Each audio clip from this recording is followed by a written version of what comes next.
Every weekday, at exactly 6:55 a.m., the same train would rumble into Platform 3 in a quiet little town in New Jersey.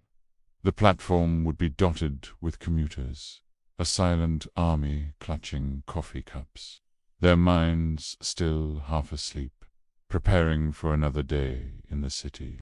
The doors would hiss open, and they'd file on, each person lost in their own world. Among them was Marcus Reed. At 29, his routine was as predictable as the train schedule itself. He always boarded the third car, and always made his way to the same window seat. It was his little pocket of predictability in a world that often felt chaotic. From there, he could watch the familiar blur of trees and houses speed by. But one morning, something broke his routine. It was subtle, almost unnoticeable. Across from him, a seat was empty. This wasn't unusual, of course. What was unusual was that the seat looked ... reserved. A single, neatly folded newspaper sat squarely in the middle of the cushion. Marcus figured someone must have just stepped away to grab something or was running late.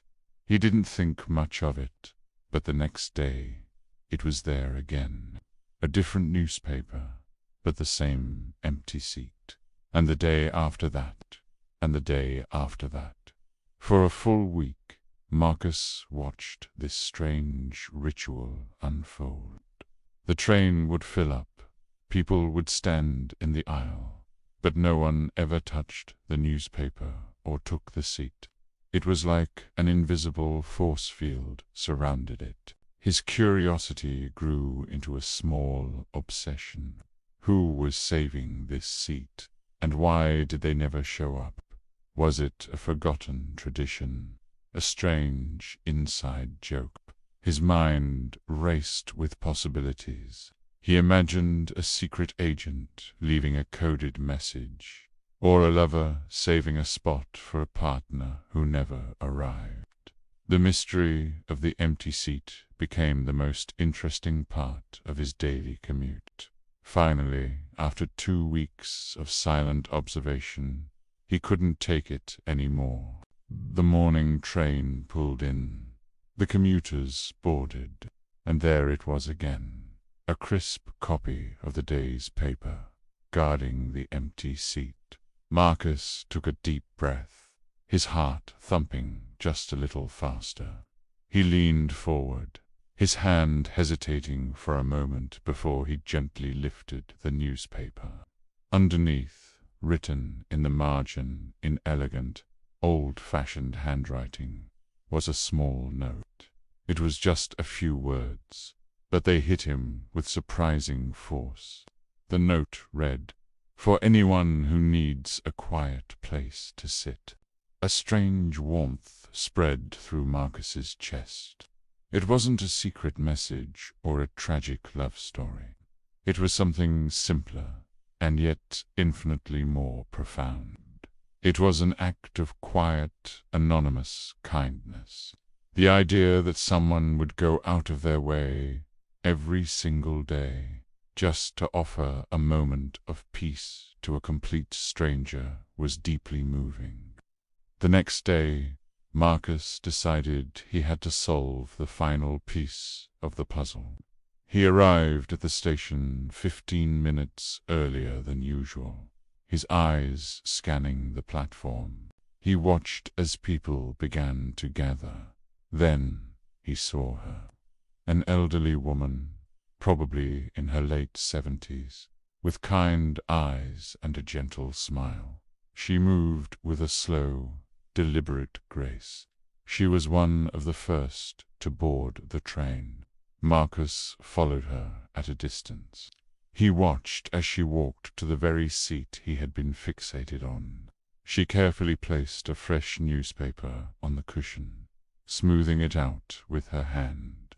Then she turned, gave the seat a soft, knowing look, and sat down in the seat directly across the aisle. The mystery was solved. Gathering his courage, Marcus walked over and sat in his usual spot, directly across from her. He waited for a moment, then spoke, his voice softer than he intended. "Excuse me," he said. "I couldn't help but notice. Is that seat for someone?" The woman, Mrs. Adler, as he would come to learn, looked up from her purse. Her eyes crinkled at the corners as she smiled. "Yes, it is," she said, her voice calm and steady. Marcus waited, expecting her to say her friend was running late. But her next words surprised him. "My husband used to sit there," she explained. "We took this train together every morning for 40 years. She paused, looking at the empty seat with an expression that wasn't sad, but full of love. "After he passed away," she continued, "the seat just felt so lonely, so empty. I couldn't bear to see it that way. So I decided to leave it open, ... for others, for anyone who might need it." Marcus was speechless. He just nodded, a lump forming in his throat. It was such a beautiful, simple tribute, a way to keep a memory alive, not by holding on, but by letting go and giving to others. Their conversation sparked a small friendship. Every morning they would exchange a quiet hello, a nod, a smile. Marcus learned that her husband had been a librarian who loved reading the paper on his way to work. Leaving it there was her way of sharing his favorite ritual. One particularly miserable rainy morning, the train was more crowded than ever.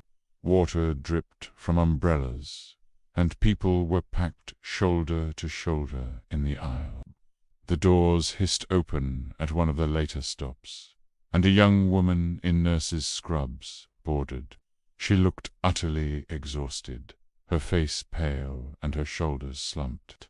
She swayed with the movement of the train, clearly struggling to stay on her feet after what must have been a long night shift.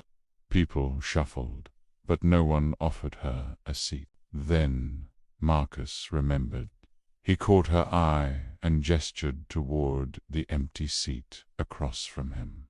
"Here," he said gently. "Please, take this seat." The nurse looked at him, then at the open spot, a wave of gratitude washing over her tired face. She navigated through the crowd and sank into the seat with a deep, relieved sigh. "Thank you," she whispered, closing her eyes for just a moment. Across the aisle, Marcus saw Mrs. Adler watching the whole exchange. She didn't say a word. She just looked at the nurse, then at Marcus, and gave him the most beautiful, heartfelt smile he had ever seen. In that moment, he understood completely. This was what it was all about. A few weeks later, something incredible happened. A photo of the seat, with a newspaper and a small handwritten sign, appeared on social media. Another commuter, touched by the daily gesture, had snapped a picture and posted it online with the caption, "There's a seat on my morning train that S always saved for strangers. It reminds me every day that there's still good in the world." The post went viral. It was shared millions of times. It appeared on news sites, blogs, and television segments around the globe. Thousands of comments poured in, people sharing their own stories of small kindnesses, inspired by this one simple act on a New Jersey train. The story of the reserved seat became a global symbol of hope and quiet generosity. But Mrs. Adler never saw any of it. She didn't have a smartphone or a computer. She didn't check the internet or watch the evening news. Her world was smaller, and in many ways richer. She didn't care about shares or likes or going viral. All she cared about was that every morning she could look across the aisle and see someone sitting in her husband's seat. A tired student, a stressed-out parent, an exhausted nurse. For a few precious minutes on their journey, they had a place to rest. They weren't just taking up a seat. They were filling a space that had once been left empty by loss and transforming it with their presence. And in that space, for a few moments, they didn't feel quite so alone. Because sometimes the biggest acts of kindness aren't loud or dramatic. Sometimes they don't ask for recognition or applause. Sometimes kindness is just an empty seat on a crowded train, waiting for someone who needs it. Thank you for watching. If this story touched you, consider sharing it to spread the message. Don't forget to subscribe for more stories that warm the heart. See you next time.